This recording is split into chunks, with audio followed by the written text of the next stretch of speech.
नमस्कार, हमारा राजस्थान बुलेटिन में आप सभी का बहुत बहुत स्वागत है। मैं आपके साथ हर्ष चौधरी। बुलेटिन की शुरुआत करने से पहले एक नजर इस बुलेटिन की अहम सुर्खियों पर। गहलोत ने कहा, सचिन पायलट सरकार गिराने के लिए किस्तों की डील कर रहे थे, मेरे पास है प्रूफ।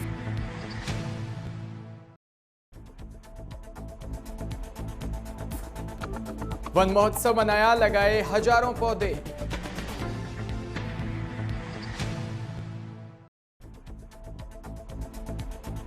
दस ग्राम अवैध स्मैक सहित एक व्यक्ति हुआ गिरफ्तार।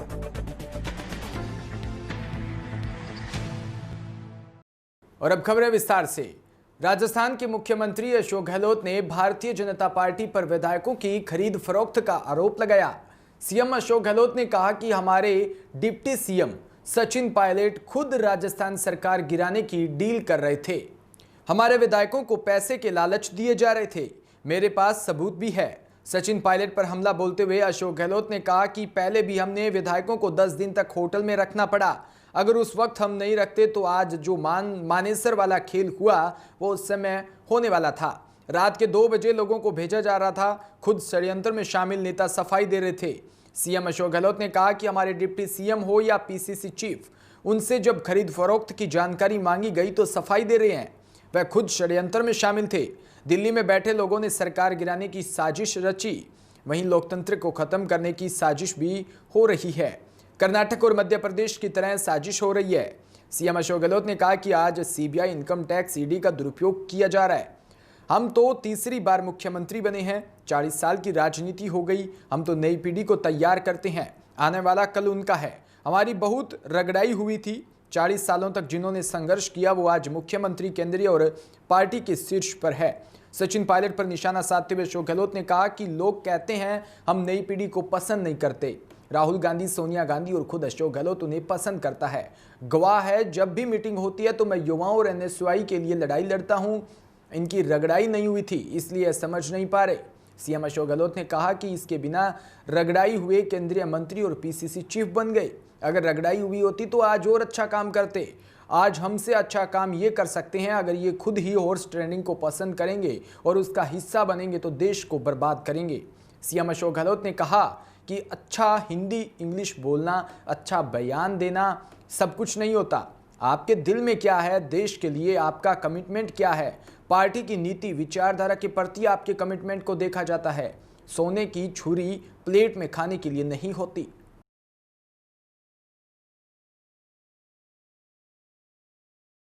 कर रही है। अब देखा वो जब सरकार बनी तब से नहीं हो रहा बाबा, हाथ में कोरोना आया हो तो जम के सेवा की जनता की।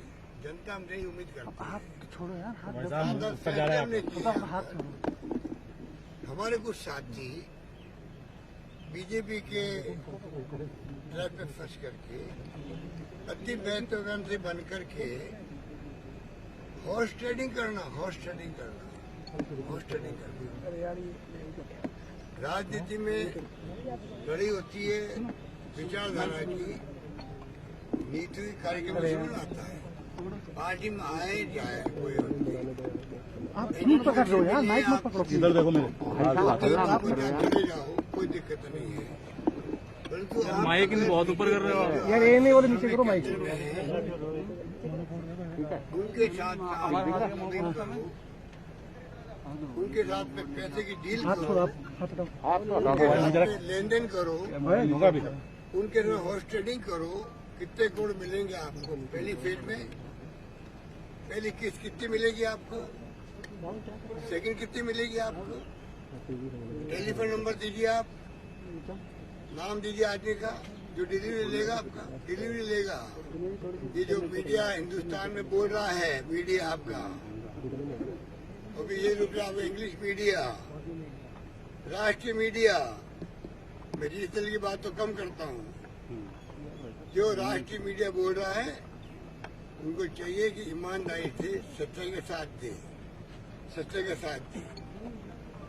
डेमोक्रेसी खत्म करने वाले लोग बैठे दिल्ली के अंदर, हॉर्स ट्रेडिंग कर रहे हैं, सरकारों को गिरा रहे हैं वो लोग।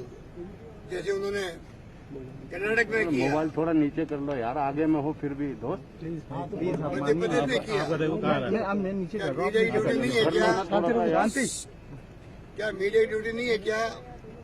अगर वो चौथा स्तंभ कहलाता है तो उसकी भी ड्यूटी बनती है कि डेमोक्रेसी खत्म हो रही है तो उसके खिलाफ आवाज उठाए, जेल जाना पड़ा जेल जाए। आज वो उल्टा काम कर रहा है, उन तत्वों को सपोर्ट कर रहा है जो कि बीजेपी के बंधक है, जिन्होंने किस्तें ले रखी है वहां पर अंदर बैठे हुए लोग। हॉर्स ट्रेडिंग की गई है, हमारे पास प्रूफ है, हमारे पास प्रूफ है। Thank you sir. जैसे उनके दलाल लोग थे जिन्होंने ये काम किया, ऑफर कर रहे थे पैसा, कई लोगों ने पैसा लिया नहीं है, वो प्रूफ मेरे पास में है, मेरे पास बैठे हुए लोग हैं। मना कर दिया। क्या सुनना चाहते हैं मीडिया हमारे, कि देश का मीडिया क्या सुनना चाहता है? भैया कैमरा थोड़ा पीछे रहो। इनको कांग्रेस से और गांधी परिवार से इनको व्यक्तिगत नाराजगी है, अपने दिल में रखे वो।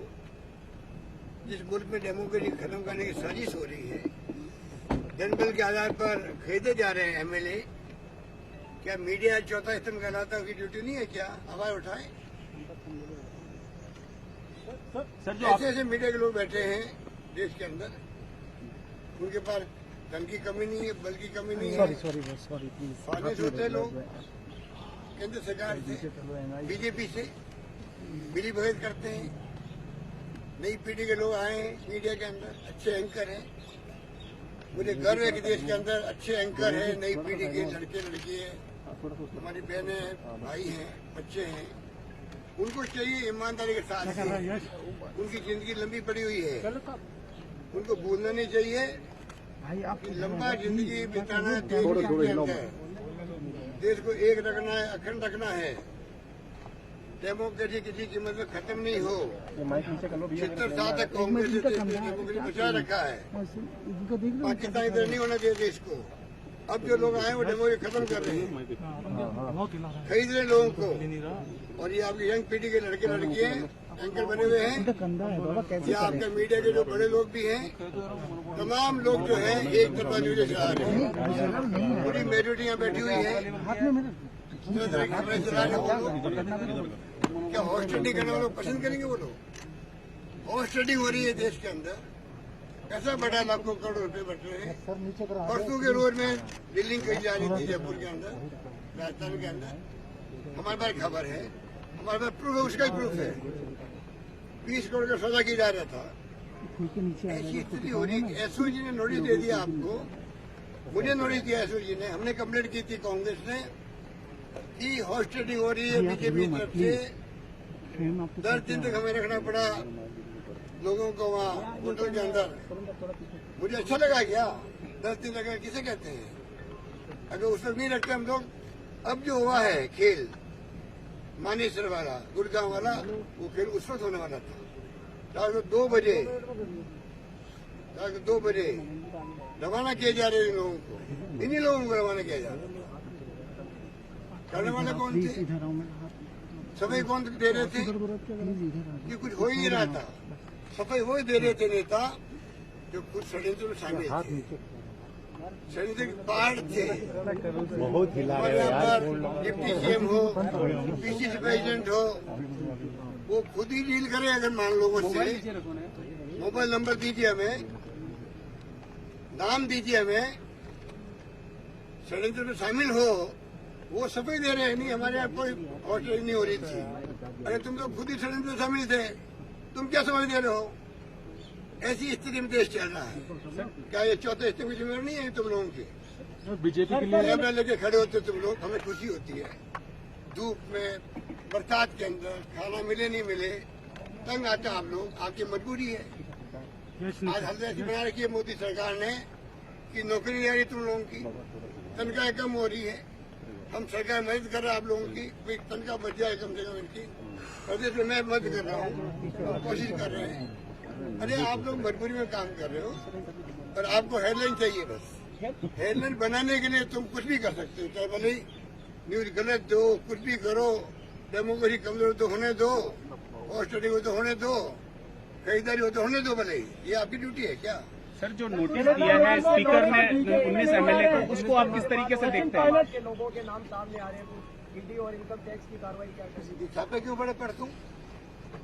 आज बताइए, परसों छापे क्यों डाले इनकम टैक्स की? आप सीबीआई, इनकम टैक्स, ईडी दुरुपयोग करें, आप डराओगे लोगों को? कहाँ डेमोक्रेसी रह रही है? नहीं जा रहा हो यार। ये खतरे हैं, खतरे। मत बाबा। और क्या करो? तीसरी बार मुख्यमंत्री बन गए, 40 साल ऐसी राजनीति करते हो गए। नई पीढ़ी जो आई है, हम उनको प्यार करते हैं। आने वाला कल उनका है, आने वाला कल उनका है। मैंने एक दिन कहा कि 40 साल जो आज लीडरशिप है देश के अंदर, हम लोगों की 40 साल पहले थी, उसकी खूब रगड़ाई हुई थी यूथ कांग्रेस के एनएसए में। ये 40 साल के बाद में हम जिंदा हैं। कोई पीसीसी प्रेसिडेंट, कोई चीफ मिनिस्टर, कोई एआईसीसी महामंत्री और कोई आपका केंद्रीय मंत्री बने। जिंदा 40 साल बाद रहे हम लोग। ये नई पीढ़ी जो आई है, जिसके बारे में हम कहते हैं हम उनको पसंद नहीं करते, बिल्कुल गलत है। राहुल गांधी पसंद करता है, सोनिया गांधी पसंद करती है, अशोक गहलोत पसंद करता है। गवाह है, हमारी जब मीटिंग होती है तो मैं लड़ता हूँ यूथ के लिए, एनएसयू के लिए, यूथ कांग्रेस के लिए। आज आप बताइए, मैंने कहा इनकी रगड़े नहीं हुई थी, इसलिए अब तकलीफ होती है। ये समझ नहीं पा रहे, इनको केंद्रीय मंत्री बन गए, पीसीसी अध्यक्ष बन गए। अगर रगड़े होती तो और अच्छा ढंग काम करते थे। और मैंने भी कहा आज हमसे अच्छा काम ये कर सकते हैं। हमारा जमाना तो था कोई कम्युनिकेशन नहीं था, आज तो आईटी आ गया, मोबाइल फोन है, सब मीडिया है। ये हमसे अच्छी परफॉर्मेंस कर सकते देश के लिए। देश का फ्यूचर इन पे डिपेंड करता है। ये खुद ही अगर ये खुद ही हॉर्स ट्रेडिंग को पसंद करेंगे, हॉर्स ट्रेडिंग को प्रमोट करेंगे, हॉर्स ट्रेडिंग का हिस्सा बनेंगे ये नई पीढ़ी के लोग, तो देश को बर्बाद नहीं करेंगे क्या? जब मीडिया को दिखता नहीं, आपके पास अभी फुल कितनी बहुमत है सर? दिखता ही बात सर स्पीकर नहीं, मीडिया को दिखता नहीं है क्या? ही बात किसकी बात कर रहे हैं? कोई अच्छा इंग्लिश हिंदी बोलना, अच्छी बाइट देना, वो सब कुछ नहीं होता है।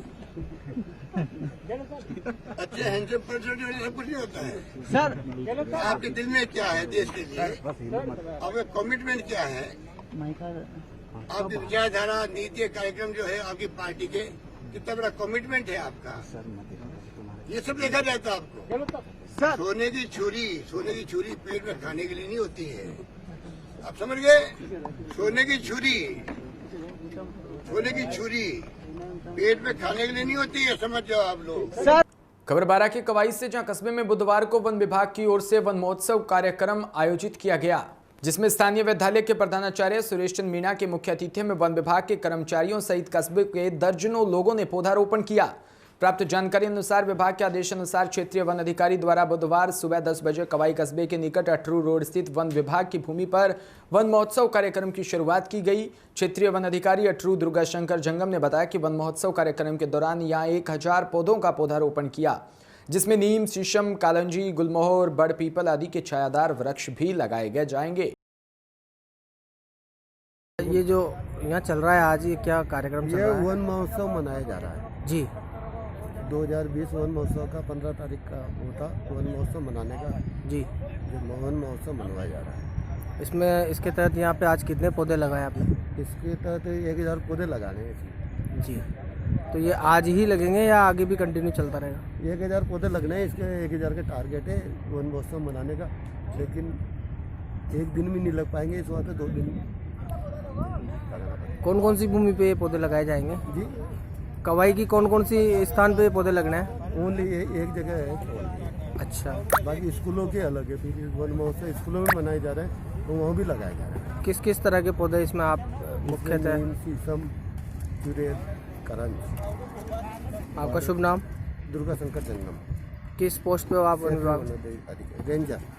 बात चूरू के सरदार शहर से, जहां स्थानीय राजकीय उच्च प्राथमिक विद्यालय रामसी सर चौनानिया में 5001 पौधा लगाकर हरियालो राजस्थान के संकल्प को पूरा किया। इस अवसर पर ग्राम विकास अधिकारी संत कुमार मीणा, सीबीओ शशि बाला खत्री व एसबीओ अभ्यशील सोनी, रबियो राजियो फेम हास्य कलाकार रवि सुथार, अशोक पारीक, शैतान सिंह राजपूत, प्रधानाध्यापक जितेंद्र शर्मा सहित समस्त स्टाफ ने 5001 पौधा लगाकर संकल्प को पूरा किया। इस अवसर पर संत कुमार मीणा ने कहा कि किसी एक विद्यालय के स्टाफ द्वारा किया गया यह अपने आप में एक अनूठा कार्य है। हम सबको आज के दिन एक पौधे को एक बच्चे की तरह पालने का संकल्प लेना है। इस अवसर पर सीबीओ के शशि बाला खत्री ने कहा कि पर्यावरण का शैक्षिक वातावरण तैयार करने में महत्वपूर्ण रोल है। हमें पेड़ प्राण दायनी ऑक्सीजन देती है, हमें पेड़ों के महत्व को समझना चाहिए। इस अवसर पर एसबीओ अभ्यशील सोनी ने कहा कि पृथ्वी के संतुलन के लिए हमें ज़्यादा से ज़्यादा पेड़ लगाने चाहिए। इस अवसर पर हास्य कलाकार रवि सुथार ने पेड़ की महत्वता पर एक कविता भी प्रस्तुत की। इस अवसर पर प्रधानाध्यापक जितेंद्र शर्मा ने कहा कि हमारे विद्यालय स्टाफ ने मिलकर संपूर्ण गांव में 5000 पौधे लगाए हैं। मानसून का समय है, आगे ये भी अभियान जारी रहेगा।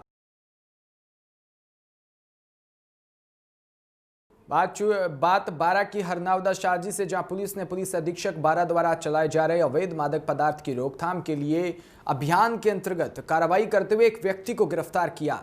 थानाधिकारी रामस्वरूप मीणा ने जानकारी देते हुए बताया कि मंगलवार शाम 7 बजे गश्त के दौरान पतलोन पुलिया पर एक व्यक्ति पुलिस की गाड़ी को देखकर भागता हुआ नजर आया, जिसे जवानों ने धर दबोचा और मौके पर पूछताछ में उक्त व्यक्ति ने अपना नाम रंगलाल मीणा निवासी पीपलखेड़ी थाना सारथल बताया, जिसके पास से तलाशी लेने पर 10 ग्राम अवैध शुद्ध स्मैक बरामद हुई। मुकदमा एनडीपीएस एक्ट में दर्ज कर जांच सारथल थानाधिकारी नंद सिंह को सौंपी गई।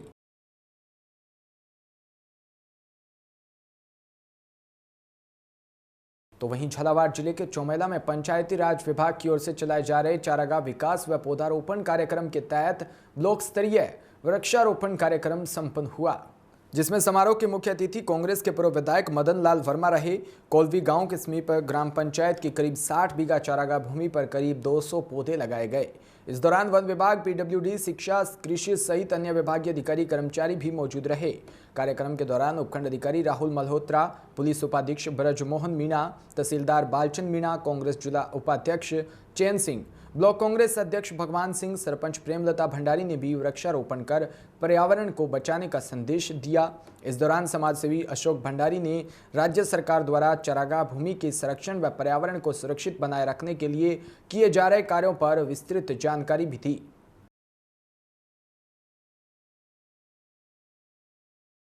क्या कार्यक्रम था आज?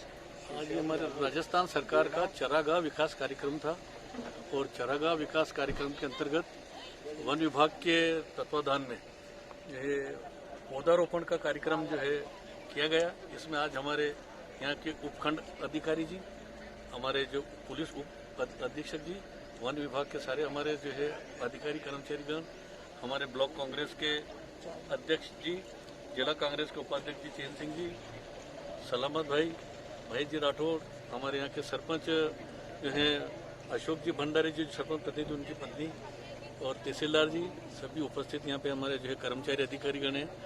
और ये चारागाह विकास का कार्यक्रम जो हाथ में लिया है, ये काफ़ी ज़मीनें जो चारागाह की जो है हर गांव में खाली पड़ी हुई थी, जहाँ पे जो है पर्यावरण की दृष्टि को लेकर और नरेगा के जो काम जो है राज्य सरकार की मंशा, भारत सरकार की मंशा ये कि नरेगा के जो है अंदर लोगों को मजदूरी मिलती है। तो वहीं बात नागौर के कुचामन सिटी की, जहां महात्मा गांधी नरेगा योजना के अंतर्गत वृक्षारोपण वार्षिक उत्सव के उपलक्ष्य में आज ग्राम पंचायत खारिया के राजस्व रामनगर में राजकीय प्राथमिक विद्यालय रामनगर में परिसर के वृक्षारोपण वार्षिक उत्सव का आयोजन किया गया।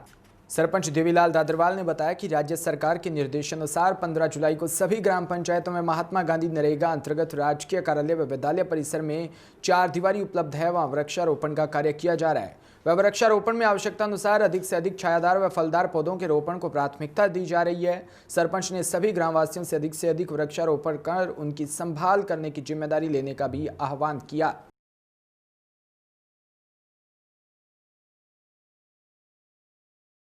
बात झालावाड़ जिले की, जहां बकानी बस स्टैंड पर पंचायत समिति रोड पर पीडब्ल्यूडी की जगह में बनी 11 दुकानें कई वर्षों से स्थित है, जिन्हें हटाने के लिए कई बार प्रशासन ने कोशिश की, लेकिन कभी कोशिश सफल नहीं हो पाई।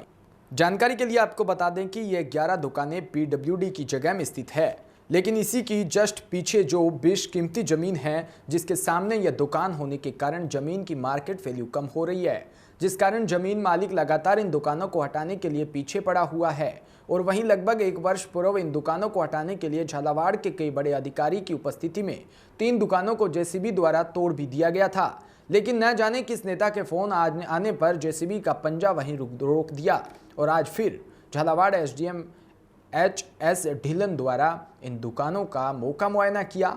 वहीं अगर इन 11 दुकानों को वहां से हटा दिया तो इस कोरोना काल जैसी भयंकर बीमारी में लोगों के लिए अपना घर परिवार चलाना मुश्किल हो रहा है। वहीं इन गरीब दुकानदारों को यहां से हटाकर किसके भरोसे छोड़ा जाएगा। वहीं जानकारी के लिए आपको बता दें कि कस्बे में कई जगह PWD की जमीन पर अतिक्रमण किया हुआ है, लेकिन क्या प्रशासन का ध्यान इस ओर नहीं है या जानकर अनजान बने हुए हैं।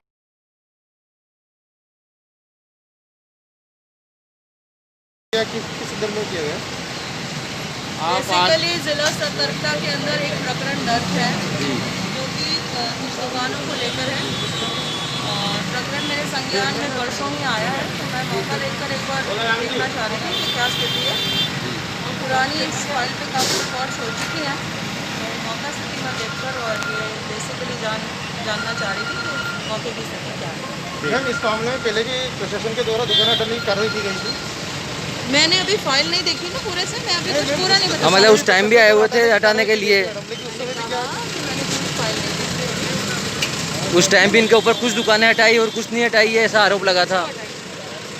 बात भीलवाड़ा जिले की, जहां जिले में महात्मा गांधी नरेगा योजना के तहत वृक्षारोपण वार्षिक उत्सव मनाया गया, जिसमें जिले की 398 ग्राम पंचायतों में वृक्षारोपण आयोजन किया गया, जिसमें हर ग्राम पंचायत में 50 से 100 पौधे रोपण किया गया। इस पौधारोपण गांव की गोचर भूमि, राजकीय भूमि, कार्यालय और विद्यालय भूमि पर पौधे लगाए। पंचायत समिति सुवाना के विकास अधिकारी अभिषेक शर्मा ने कहा कि राज्य सरकार की ओर से हमें निर्देश प्राप्त हुआ है कि महात्मा गांधी नरेगा योजना के तहत पूरे जिले में वृक्षारोपण का आयोजन किया जाए, जिसके तहत जिले में 398 ग्राम पंचायतों पर वृक्षारोपण किया जा रहा है। सुवाना पंचायत समिति की 38 ग्राम पंचायतों में 50 से लेकर 100 पौधारोपण का लक्ष्य रखा गया। महात्मा गांधी नरेगा योजना के अंतर्गत आज 15 जुलाई को पूरे राजस्थान में वृक्षारोपण वार्षिक उत्सव का आयोजन किया जा रहा है। इसके तहत भीलवाड़ा जिले की 398 ग्राम पंचायतों, इसी के तहत सुवाना पंचायत समिति की 38 ग्राम पंचायतों में ये आयोजन किया जा रहा है। हमने सभी ग्राम पंचायतों को 100 पौधों का लक्ष्य दिया है। 50 से 100 पौधे लगाए जाए गोचर भूमि में, राजकीय भवनों में, जहाँ पे 4 दीवारी हो, 2 से 3 फीट लंबे पौधे लगाए जाए। इसी के तहत आज हमने पंचायत समिति सुवाना परिसर में भी लगभग 60 पौधों का लक्ष्य रखा है और अलग अलग तरह के पौधे, जैसे फलदार हैं, फूलदार हैं, छायादार पौधे हमने गुड़ला नर्सरी, पांसल नर्सरी से प्राप्त किए और आज सुवाना पंचायत के नागरिकों के साथ और स्टाफ के साथ हमने ये आयोजन किया है। और इसकी सुरक्षा के लिए हमने ट्री गार्ड भी बैंक ऑफ बड़ौदा के माध्यम से प्राप्त किए हैं, जिससे उसकी सुरक्षा बनी रहे। और हमारी ये योजना है कि हम स्टाफ के सभी एक मेंबर भी एक पौधा उसके नाम से रखें ताकि वो सुरक्षा उसकी रहे, क्योंकि पौधा लगाना ही इम्पोर्टेंट नहीं है, उसके आगे भविष्य में 3-4 साल में उसकी सुरक्षा रहे ताकि वो उसको जीवित रहे पौधा। तो झालावाड़ जिले के गंगधार में क्षेत्रीय विधायक Kalu Ram Meghwal high secondary school Gangdhar पहुंचे, जहां उन्होंने स्कूल स्टाफ के साथ वृक्षारोपण किया। इस दौरान उन्होंने बताया कि पर्यावरण संरक्षण के लिए हम सभी को आगे आकर वर्षा ऋतु से ज़्यादा वृक्षारोपण करना चाहिए, ताकि जवाबदारी से इसकी सुरक्षा भी करनी चाहिए। इस दौरान उपखंड अधिकारी, स्कूल के प्रधानाचार्य, वन विभाग के अधिकारी व भाजपा कार्यकर्ता ने भी वृक्षारोपण किया।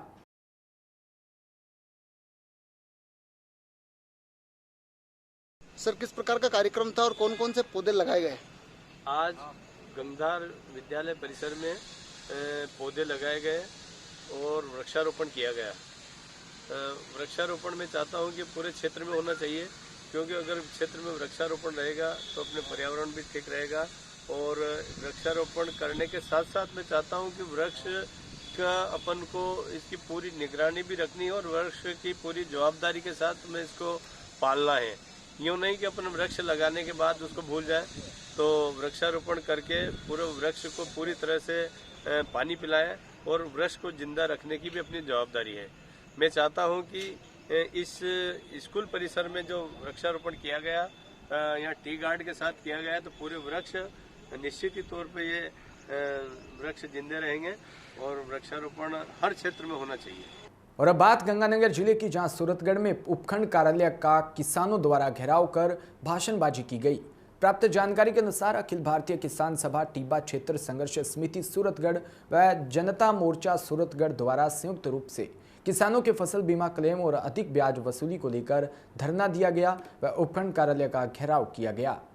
इस मौके पर पूर्व विधायक राजेंद्र बादू, किसान नेता राकेश बिश्नोई, पार्षद मदन ओझा, कामरेड लक्ष्मण शर्मा, ओम राज पुरोहित, कामरेड शोपत मेघवाल, अमित कल्याण आदि नेताओं ने सरकार को खूब खरी खोटी सुनाई और कहा कि किसानों की फसल बीमा योजना के तहत मिलने वाला राशि पिछली 2 से 3 दिनों से अभी तक नहीं मिली और जैसे ही किसानों द्वारा आंदोलन शुरू किया जा गया तो सभी कार्यालयों में किसानों के फसल बीमा क्लेम का कार्य देखते हुए किसानों को बीमा देने की राशि बैंकों में जमा करवानी शुरू कर दी।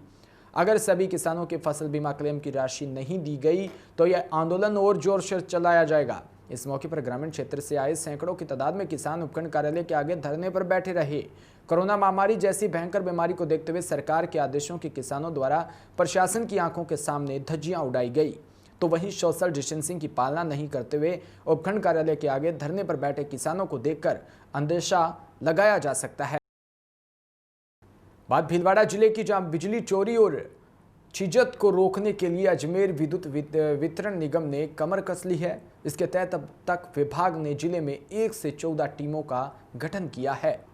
अब तक इन टीमों ने 2145 बिजली चोरी के मामलों को पकड़कर 3 करोड़ 62 लाख रुपए का जुर्माना भी वसूला।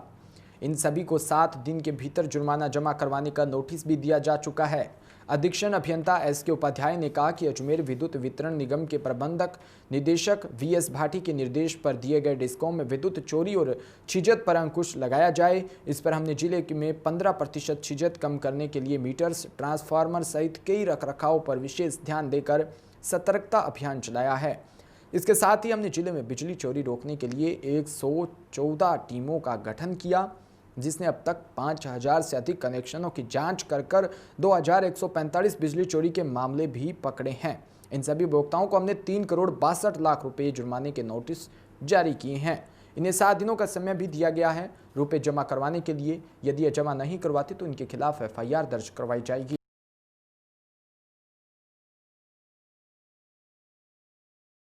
बात सिरोही की, जहां रामदेवरा आश्रम कुमारवाड़ा सिरोही के गादीपति संत भजनाराम महाराज ने DPK न्यूज चैनल से बातचीत करते हुए बताया कि सचिन पायलट के आत्मसम्मान को ठेस नहीं पहुंचने देंगे। सर्वधर्म महासभा के प्रदेश अध्यक्ष व पोखरण में अपने भाषण के द्वारा कांग्रेस को जीत दिलाने वाले संत भजनाराम ने कहा कि गलत राजनीति के शिकार हुए सचिन पायलट कांग्रेस को उनका सम्मान करना चाहिए, क्योंकि उन्होंने हमेशा युवा पीढ़ी के लिए और राजस्थान के विकास के लिए काम किया है। सचिन पायलट ने कभी भी किसी भी कार्यकर्ता की उपेक्षा नहीं की। हमेशा वे अपनी कार्यकर्ताओं का काम करने में लगे हुए थे। उनके मन की भावना सबके लिए एक सम्मान ही थी। आज कांग्रेस पार्टी ने जो भी पायलट साहब के साथ में किया, जिससे हम सभी युवाओं के प्रति एक जो निष्ठा थी, उस निष्ठा और सम्मान से हमारे दिलों में अब भी जरूर कमी आएगी, वह ठेस भी पहुंचेगी, क्योंकि हमने सचिन पायलट के नेतृत्व में कांग्रेस पार्टी का दामन थामा था और हमने पार्टी के लिए विभिन्न जगहों पर प्रचार करके कांग्रेस के झंडे को हमेशा ऊंचा रखा था। कई सीटों पर पार्टी को जीत भी दिलवाई और लगन से पार्टी के लिए काम भी किया। लेकिन जिस व्यक्ति ने हमें कांग्रेस के प्रति समर्पित भावना रखने का जो ज्ञान दिया, एक पार्टी को ही सर्वोपरि बताया, आज उस नेता के साथ में कुछ षड्यंत्रकारी नेताओं के द्वारा षड्यंत्र रचकर उनको अपमानित व स्वाभिमान को ठेस पहुंचाकर उन्हें पार्टी के सारे पदों से बर्खास्त कर राजस्थान के युवाओं का दिल दुखाया है। इसलिए हम कांग्रेस पार्टी की खिलाफत करते हैं। जिस व्यक्ति ने गांव-गांव, ढाणी-ढाणी जाकर राजस्थान में सरकार बनाकर अपने युवा नेतृत्व को सबके दिलों में जगह बनाई और कांग्रेस पार्टी को जीत दिलाई, उसके बावजूद भी अगर उनके साथ में ऐसा व्यवहार हो सकता है तो मैं समझ सकता हूं जितने भी युवा हैं कांग्रेस के लिए मेहनत करेंगे या कांग्रेस को जिताने का प्रयास करेंगे, उन सब के साथ में भी ऐसा ही व्यवहार आगे होने वाला है।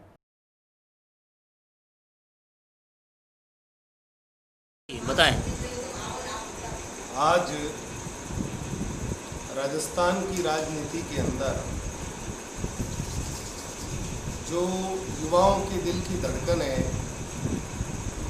जिन्हें राजस्थान की जनता ने जिनके नाम से वोट दिए, उनका नाम है सचिन पायलट साहब। लेकिन बड़े दुख की बात है कि आज कुछ षड्यंत्रकारी नेताओं ने षड्यंत्र रचकर सचिन पायलट साहब को सारे पद से मुक्त किया है। उस पदों के मुक्त से उनको किया तो है, लेकिन मैं बताना चाहता हूँ कि कांग्रेस पार्टी का दुर्भाग्य है कि देश के अंदर सबसे ज़्यादा चाहने वाला अगर कोई नेता है तो सचिन पायलट है। और उन सचिन पायलट साहब के साथ में जो षड्यंत्र रचा गया है उसके कारण युवाओं के दिल में बहुत बड़ी ठेस पहुंची है और सारे युवा बहुत दुखी है। मैं आपके माध्यम से कांग्रेस पार्टी को चेतावनी देना चाहता हूं कि या तो आप सचिन पायलट साहब को सर्व सम्मान से, उनके स्वाभिमान से उनको वापस लेकर आए और उनको सम्मान दे, नहीं तो मैं आपको बताना चाहता हूं कि जिस व्यक्ति ने कांग्रेस की 21 सीटें आई थी उस 21 सीटों से कांग्रेस की 100 सीटें बनाई, गांव-गांव ढाणी-ढाणी जाकर मेहनत की। सचिन पायलट साहब के नाम से राजस्थान की जनता ने वोट दिया है। कांग्रेस पार्टी का सफाया हो जाएगा।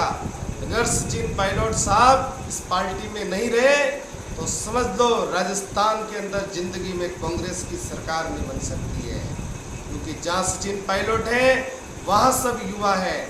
और मैं संत भजनाराम जिसने कांग्रेस पार्टी का प्रचार किया था, बीजेपी में सबको पता है कि मैंने कितना प्रचार किया, मैंने कितनी गालियाँ खाई और मैंने कांग्रेस पार्टी के लिए काम किया। मैंने कांग्रेस के लिए काम तभी किया था क्योंकि उसके लीडर उस समय सचिन पायलट साहब थे। और आज ये संत दावा करता है कि जितने भी युवा संत हैं, जितने भी बड़े बड़े संत हैं, वो सब कांग्रेस पार्टी के खिलाफ जाएंगे। जितने भी युवा हैं वो सब कांग्रेस पार्टी के खिलाफ जाएंगे, क्योंकि सचिन पायलट है तभी राजस्थान में कांग्रेस है, और सचिन पायलट नहीं तो राजस्थान में कोई कांग्रेस पार्टी नहीं है। तो इसी के साथ इस बुलेटिन में इतना ही, और तमाम खबरों के लिए आप हमारी वेबसाइट www.dpknewsindia.com पर भी लॉगिन कर सकते हैं। इसके अलावा हमारा यूट्यूब चैनल सब्सक्राइब करना ना भूलें, वह हमारा फेसबुक पेज भी लाइक करना ना भूलें। नमस्कार।